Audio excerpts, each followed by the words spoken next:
Muktyaam Tasmin Sthite Nijamahini Videhamuktyam Advaitya Bhashyam Upakalpa Diso Vijityam Kanchipure Sitam Avapasa Shankaraya Ritisruti Purananam Alayam Karunalayam Namami Bhagavadpada Shankaram Lokashankaram Apara Karuna Sindham Jnanatam Shantarupinam Shri Chandrasekhara Gurum Pranamami Mudamyaham Sadashiva Samarambam Shankaracharya Madhyamam Asmadacharya Paryantam Vande Guru Paramparam.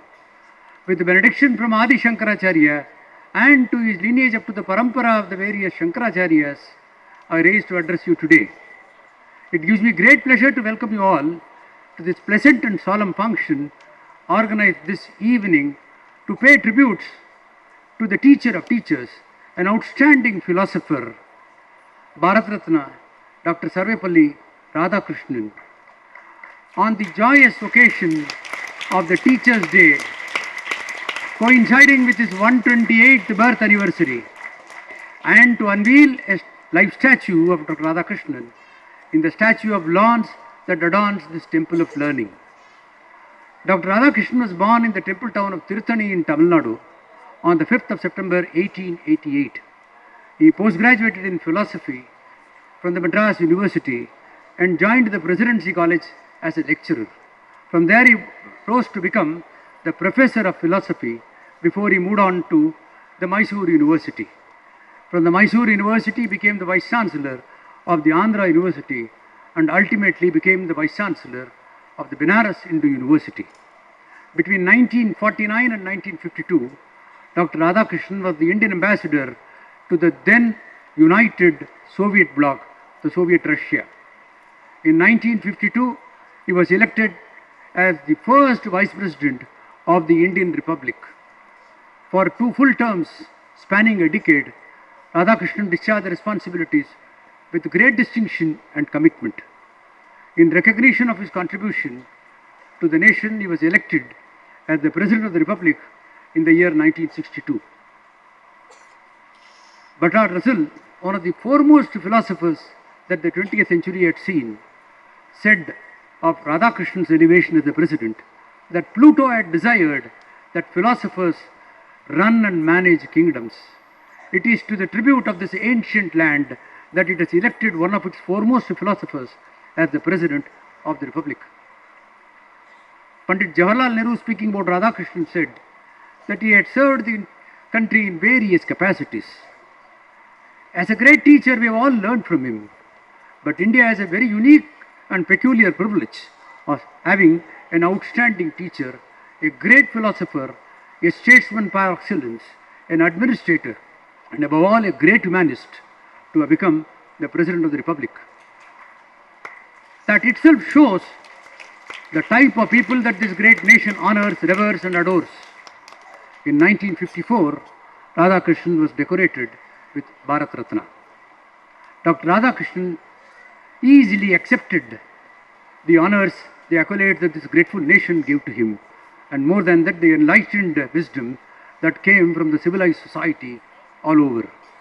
Radhakrishnan's rise to eminence was not on the basis of the exalted offices that he held, but it was those sterling qualities of the head and heart of Radhakrishnan. Education, my dear friends, is not swelling of the mind with putrid facts, entombed in cold prints. Education is enrichment of the mind. It is chastening of the spirit and disciplining of the will. Education is all pervasive. Educational institutions like that of ours are the nurseries and the powerhouse of this nation.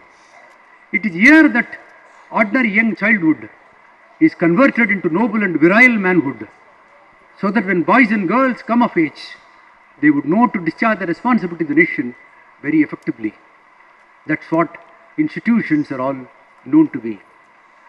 The students who have passed out of the portals of these various institutions at this point of time in history, or a few of them who will pass in some more years to come, I think are the most blessed ones. There is everything to cheer for them. There has never been any part of the world at any point of time in history that people were more fed than as of now. Human lifespan has expanded thanks to modern medicine. Infant mortality has come down. Literacy has improved substantially. Illiteracy is on the wane. Democracy has gained a currency the world over, and equally slow, slavery has been abolished. It is under these circumstances that the present generation gets an opportunity of bringing out the potential in them. And today you don't have to exert yourself as much for mere survival. In 1895, it took 1,260 hours to make one bicycle.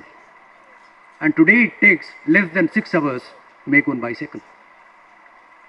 The progress, the development of science and technology and its deep impact on human living did not exist even 50 years before.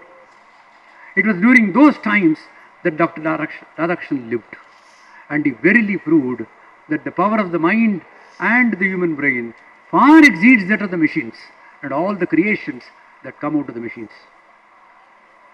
The success of any nation, a democratic nation, hinges essentially on the government of the day.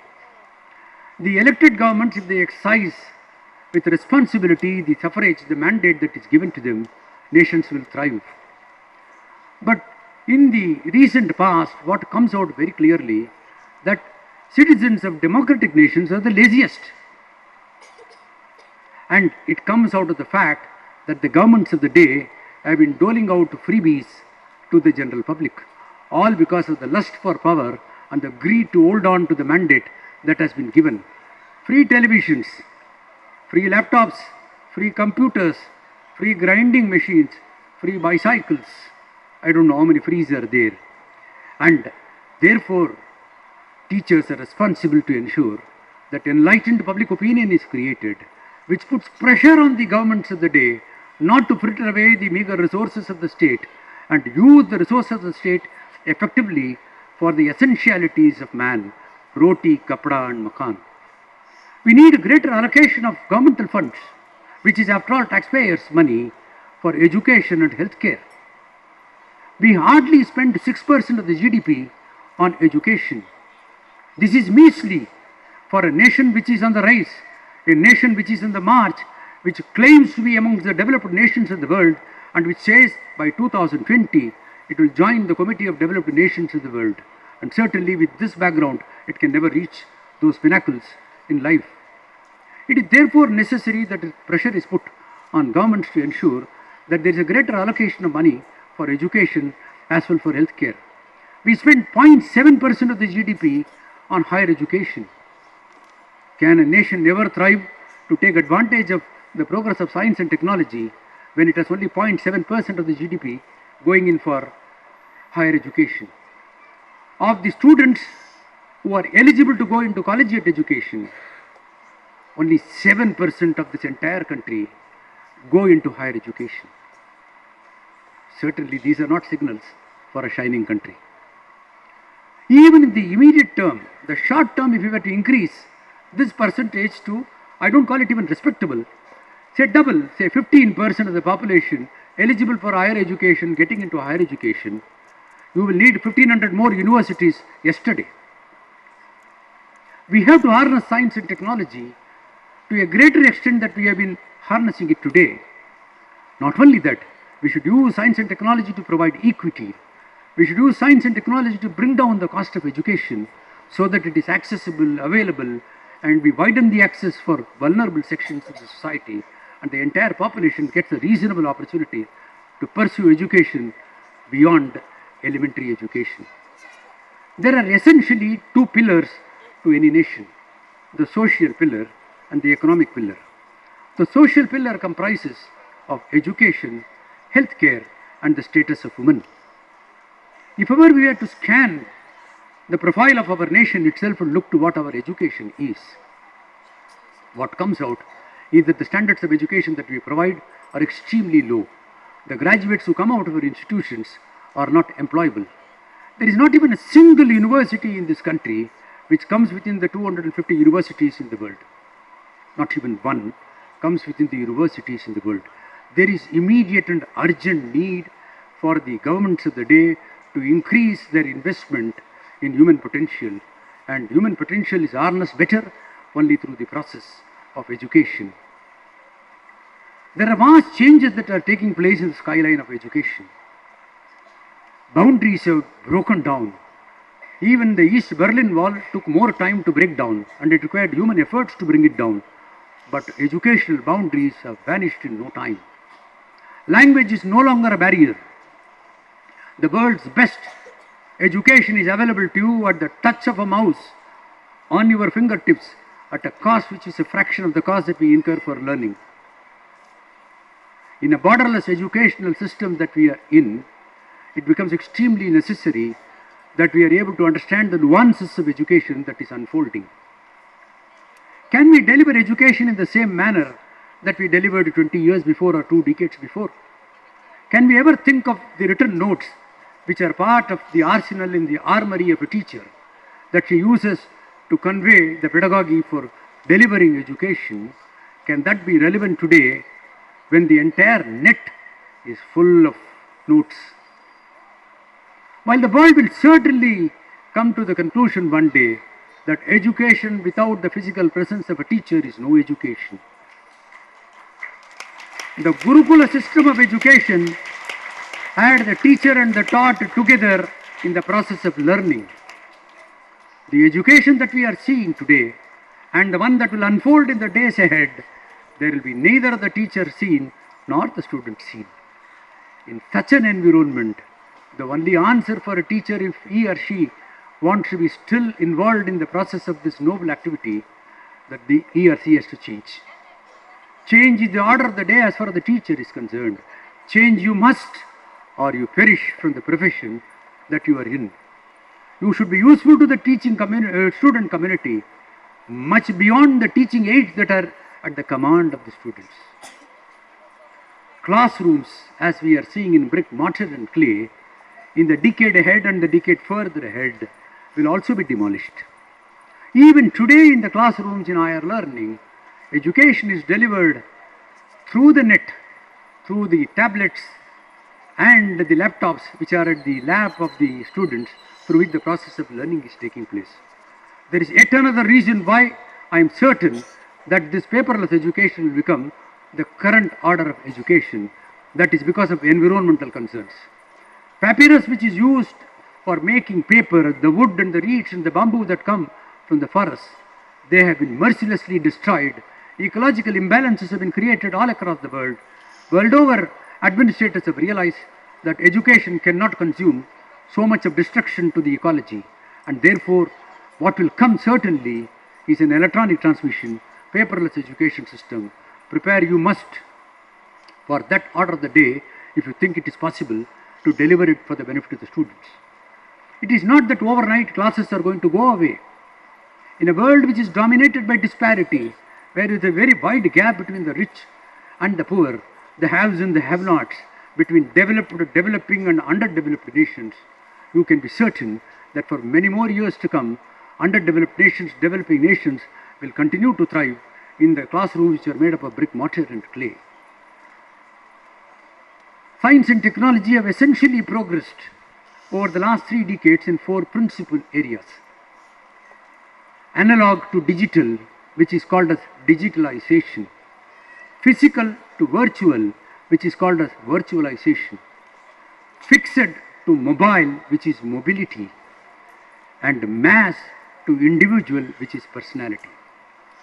Unless a teacher is acquainted with the technologies which are associated with digitalization, virtualization, mobility and personality, he or she is doomed as far as the profession of teaching is concerned.